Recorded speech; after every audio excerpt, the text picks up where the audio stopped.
नमस्कार दोस्तों, स्वागत है आपका।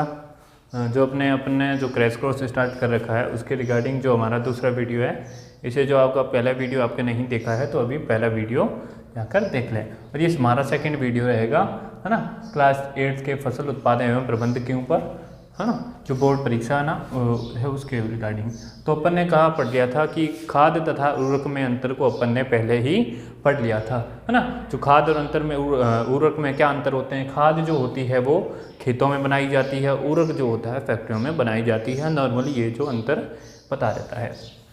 तो यहाँ देखें अपन को पढ़ना था खाद के लाभ, यानी आप खाद तथा उर्वरक डालोगे तो उसे खाद डालने से आपका क्या प्रॉफिट होगा, क्या लाभ होगा, उसके रिगार्डिंग देखें तो पहला जो आपका पॉइंट है मिट्टी को जल धारण क्षमता में वृद्धि, यानी जो जल को धारण करने वाली क्षमता है उसमें वृद्धि हो जाएगी, ठीक है। और दूसरा पॉइंट हो जाएगा मिट्टी क्या हो जाएगी, भुरभुरी तथा सरंध्र हो जाएगी।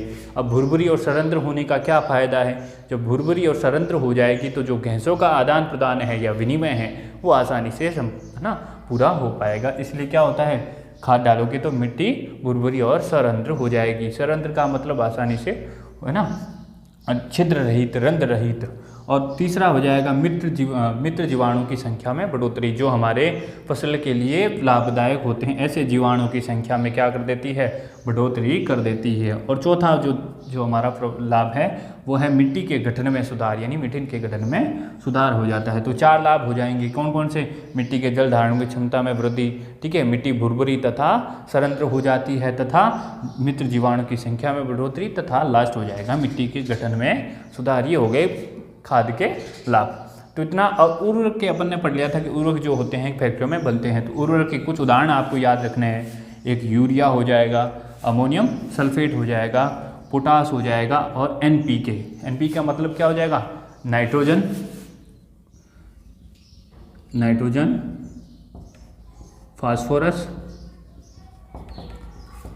फास्फोरस तथा पोटेशियम। ये सभी किसके उदाहरण हैं, उर्वरक के उदाहरण है। तो ये उर्वरक के उदाहरण आपको याद रखने हैं। जो अब अगला पॉइंट आता है सिंचाई। तो अपन ने कहा सिंचाई क्या होती है। सिंचाई वो होती है जो अपन क्या करें, निश्चित समय अंतराल में, यानी समय समय पर क्या करें, जो फसल होती है उसको जल दें, या है ना, जो जल करें देंगे। तो यानी निश्चित समय अंतराल में फसल को जल देना ही सिंचाई कहलाता है, ठीक है। और उसके बाद आते हैं सिंचाई के स्रोत क्या हो सकते हैं, कुएं हो सकते हैं, नलकूप हो सकते हैं, बावड़ी हो सकती है, झील हो सकते हैं, ठीक है, बांध हो सकते हैं। ये सारे के सारे उसके सिंचाई के स्रोत हो सकते हैं। उसके बाद आती है सिंचाई की जो विधियाँ, यानी किस प्रकार से आप सिंचाई कर सकते हो। 2 प्रकार की विधियाँ हो सकती है। एक हो सकती है परंपरागत। कौन सी, परंपरागत। और परंपरागत शब्द का अर्थ क्या है, वो यानी जो हमारे पूर्वज इस्तेमाल करते थे या पहले इस्तेमाल की जाती थी, परंपरागत। और आज के समय में उपयोग होने वाली विधियाँ क्या कहलाती है, आधुनिक विधियाँ कहलाती है। तो पारंपरिक तरीके या विधियाँ के अंदर क्या आ जाएगी, मोट, चैन पंप, ढेकली और ढट। इसके अंदर सिर्फ आपको नाम याद रखने हैं कि बोल देगा कि जो मोट है वो किस प्रकार की, है ना, सिंचाई की विधि है। तो आपको ऑप्शन दे देगा पारंपरिक हो जाएगा या आधुनिक। तो आपको आधुनिक जो पारंपरिक है वो ऑप्शन राइट करना है। इसको याद नाम रखना है, सिर्फ मोट, चैन पंप, ढेकली और रहट। उसके बाद आती है सिंचाई की आधुनिक विधियाँ। तो आधुनिक विधियाँ आपको विस्तार पूर्वक पढ़नी है। कौन सी, है ना, स्प्रिंकल सिस्टम तथा ड्रिप सिस्टम, यानी छिड़काव तंत्र तथा ड्रिप तंत्र। इस जो आधुनिक विधियां हैं, यानी जो परंपरागत विधियां कौन सी हो जाएगी, जो हमारे पूर्वज इस्तेमाल करते थे, और आधुनिक विधियां जिनका आज वर्तमान में, है ना, उपयोग किया जाता है, ठीक है। अभी हम विस्तार से आधुनिक विधियां पढ़ते हैं। तो अपन ने अभी पढ़ते हैं सिंचाई की आधुनिक विधियां विस्तृत रूप से। 2 प्रकार की हो जाएगी। एक हो जाएगा छिड़काव तंत्र तथा दूसरा हो जाएगा ड्रिप तंत्र। तो ये जो छिड़काव तंत्र होता है तो क्या होता है, इसमें क्या लगा होता है, किसी भी जो सिंचाई का स्रोत है, जैसे मान लो यहाँ कोई कुआं है, कुएं से क्या करते हैं, ये जो हमारा खेत है ना, कुएं से यहाँ पर क्या जोड़ देंगे, मोटर की सहायता से कुएं को पानी, है ना, पानी, यहाँ मुख्य पाइप लगा देंगे, है ना। मुख्य पाइप लगाने के बाद यहाँ क्या लगा देंगे, छोटे छोटे और पाइप लगा देंगे। ये मुख्य पाइप हो जाएगा, उसके अंतर्गत और छोटे पाइप लगा दो। उसके ऊपर, छोटे पाइपों के ऊपर एक नोजल लगी होती है ना, नोजल लगी होती है। जब इसको मोटर की सहायता से जो जल है वो इस जो मुख्य पाइप में भेजा जाता है, तो यहाँ से होकर के नोजल में से जल इस प्रकार गिरता है जैसे कोई वर्षा होती है ना, बूंद बूंद करके, उसी प्रकार जल यहाँ गिरता है। अब जहाँ देखो, जहाँ असमतल भूमि होती है, ठीक है। जहाँ असमतल भूमि होती है वहाँ यह विधि सबसे ज़्यादा उपयोगी रहती है, ठीक है।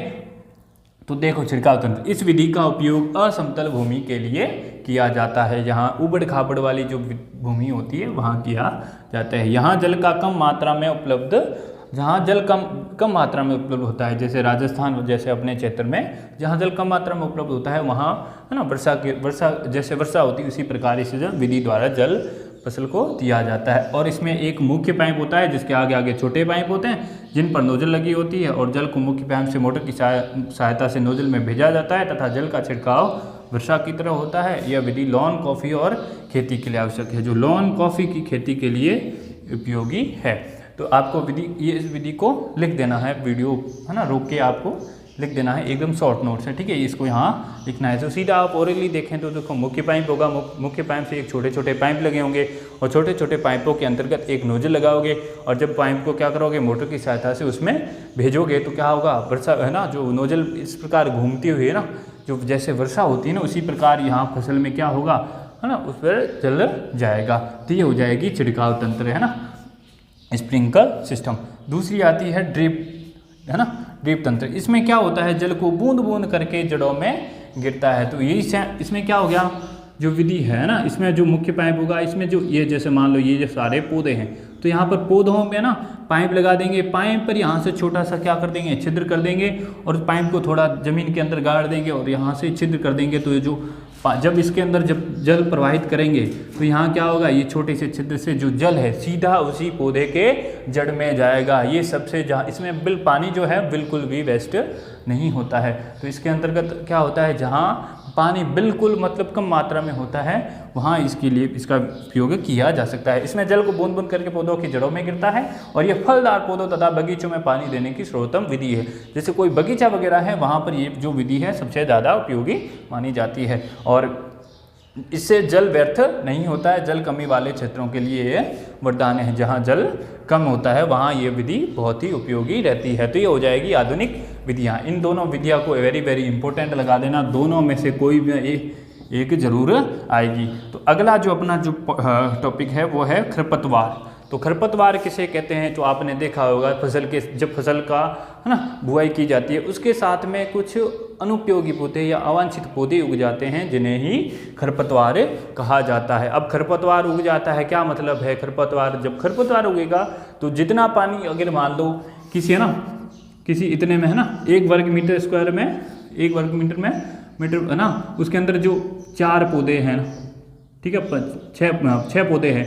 अब 6 पौधे हैं तब उनको पानी कितना मिलेगा, वही 1 बाल्टी पानी है और इन 6 पौधों को पानी पिलाना है। और उसी में अगर पौधे हो जाएं 10-12 हो जाएंगे तो पानी को कम मिलेगा ना। उसी प्रकार खरपतवार क्या करेंगे, पानी तथा पोषक तत्वों को है ना उसमें भागीदारी बढ़ा देंगे। इसलिए क्या करते हैं, खरपतवार है ना उनको हटाना चाहिए। तो खरपतवार क्या हो जाएगा, फसल के साथ कुछ अवांछित पौधे या अनुपयोगी पौधे उग जाते हैं जिन्हें ही खरपतवार कहा जाता है। तो इसका अब क्या है, अब ये हमारे लिए हानिकारक है, फसल के लिए हानिकारक है।